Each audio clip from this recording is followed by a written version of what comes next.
Digital ekonomi bisa dimaknai sebagai aktivitas ekonomi dan bisnis yang berbasis pada teknologi digital.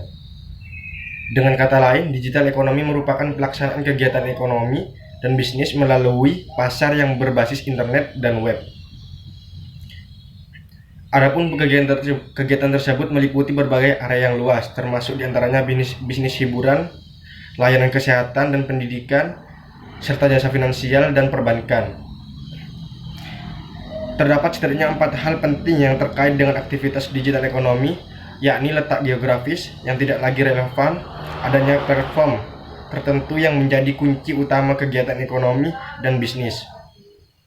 Sedangkan pilar-pilar yang menjadi dasar digital ekonomi adalah infrastruktur teknologi, hardware, software, dan jaringan internet. Proses di mana organisasi itu melakukan aktivitas berbasis jaringan komputer serta e-komersi. Berikut beberapa catatan perkembangan digital ekonomi dan pengaruhnya pada perekonomian. Pada 2015, digital ekonomi mencatatkan jumlah transaksi sebesar 24 juta US dollar triliun 20 juta triliun US dollar dari aktivitas e-komersi. Sementara secara keseluruhan aktivitas digital ekonomi berada di sekitaran 30% dari total transaksi global.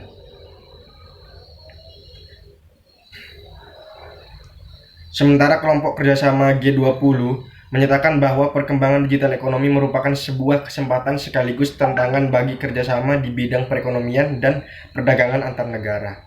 Dalam hal ini, memandang digital ekonomi sebagai aktivitas ekonomi yang di dalamnya terdapat pemanfaatan informasi dan pengetahuan yang bersifat digital sebagai faktor terpenting dalam produksi. Pemanfaatan jaringan informasi sebagai pusat kegiatan serta penggunaan teknologi komunikasi dan informasi. Di samping itu, digital ekonomi diyakini mampu mendorong pembangunan ekonomi global, meningkatkan produktivitas industri yang ada, sekaligus membuka pasar industri baru dalam rangka mencapai pertumbuhan jangka panjang. Ini saya akan menjelaskan tentang digital ekonomi. Dalam artikel ini dijelaskan bahwa tidak adanya kesepakatan tunggal mengenai pengertian digital ekonomi. Namun terdapat berbagai pernyataan atau pengertian yang bisa menggambarkan konsep digital ekonomi. Di antaranya sebagai berikut. Yang pertama, informasi tunggal. Informasi digital information menjadi sumber utama dalam perencanaan strategis, sementara ketersediaan jaringan network memainkan peran penting dalam tata kelola aktivitas ekonomi dan sosial. Yang kedua, dalam era digital ekonomi, informasi bukan lagi sekadar media untuk bertransaksi dan berkomunikasi, melainkan menjadi sumber utama yang mendatangkan profit dalam perekonomian. Yang ketiga, ada digital ekonomi, mendorong peningkatan positif dan berkelanjutan bagi aktivitas-aktivitas ekonomi lain yang sudah ada sebelumnya. Yang keempat, digital ekonomi mendorong perubahan pada pola pikir individu dan organisasi dalam mengambil keputusan ekonomi, terutama sebagai akibat dari perkembangan internet dan teknologi perangkat telepon seluler. Dan yang terakhir, digital ekonomi mampu menyediakan akses bagi pengadaan dan persediaan barang dan jasa yang mendukung operasional usaha atau bisnis di sektor industri dan perdagangan. Digital ekonomi juga bisa dimaknai sebagai aktivitas ekonomi dan bisnis yang berbasis pada teknologi digital. Dengan kata lain, digital ekonomi merupakan pelaksanaan kegiatan ekonomi dan bisnis melalui pasar yang berbasis internet.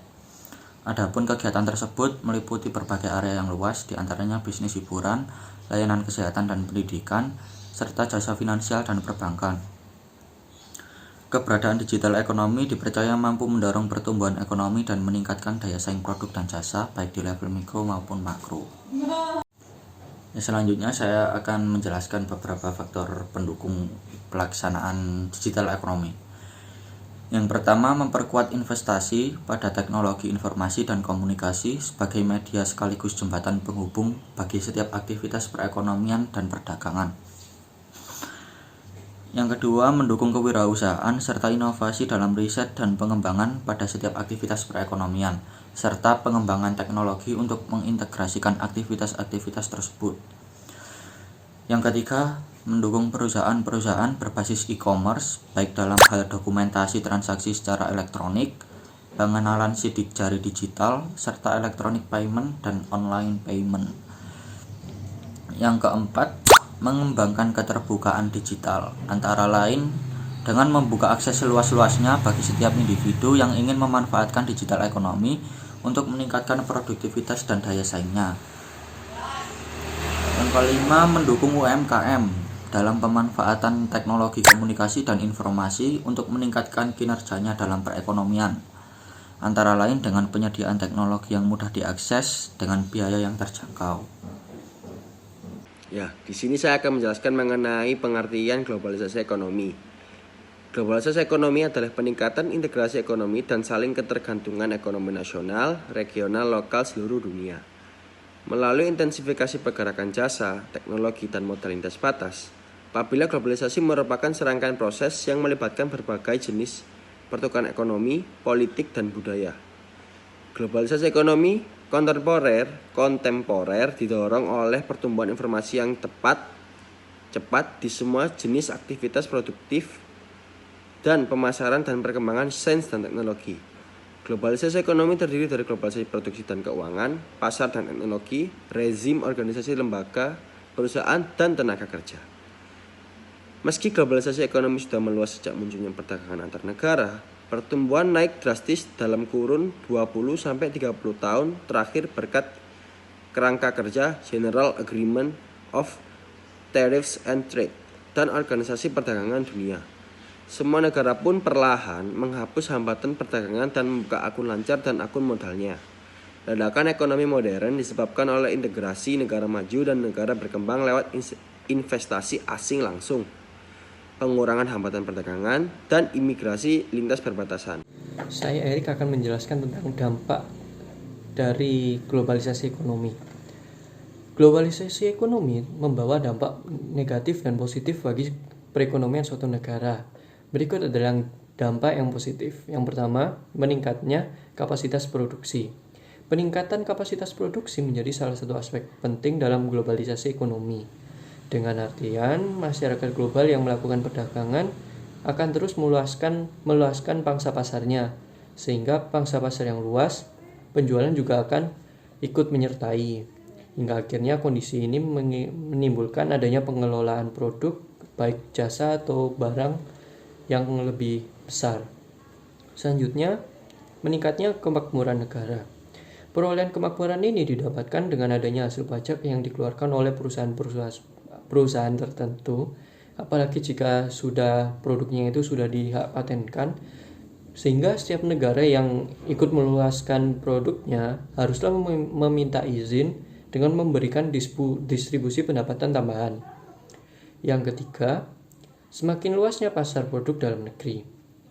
Meluasnya produk dalam negeri ini dimaksudkan adalah produk-produk yang berkualitas dan berbeda dengan produk lainnya, di mana membuat produk ini diminta oleh pasar sehingga mudah didapatkan ketika seseorang pergi mengunjungi negara lain atau provinsi lain di suatu negara tersebut.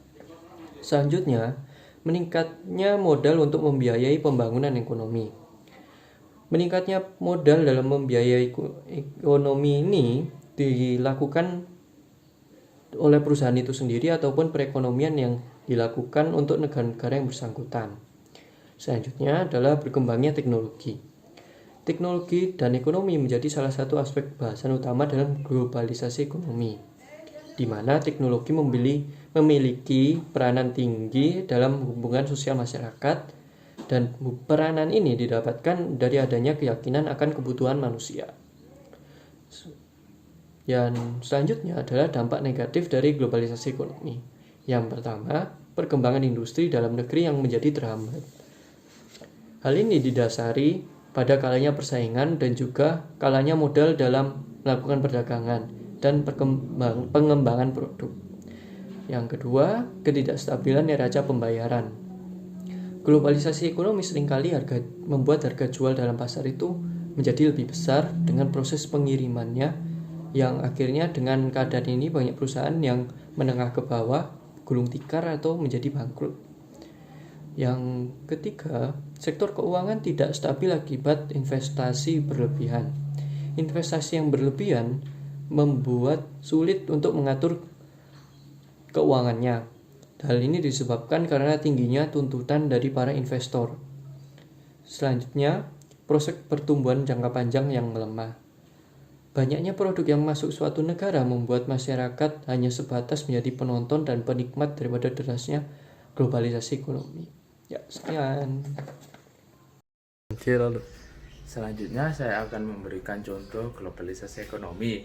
Ya, contohnya itu ialah salah satunya kegiatan ekspor impor yang semakin mudah karena semakin canggihnya teknologi dalam melakukan kegiatan ekspor impor. Dan kemudian adanya masyarakat ekonomi ASEAN, jadi dagang bebas sesama negara ASEAN. Kemudian lebih mudahnya konsumen dalam memilih barang tanpa harus ke toko. Contohnya ya seperti e-commerce, yaitu pusat jual beli online. Jadi kita tidak perlu untuk pergi ke toko, hanya perlu melihat gambarnya. Nanti kita bisa langsung memilih dan membayar lewat ATM maupun m-banking. Ya, seperti itulah contoh dari globalisasi ekonomi yang membuat lebih mudah masyarakat dalam melakukan perbelanjaan dan melakukan kegiatan dagang ekonomi. Sekian.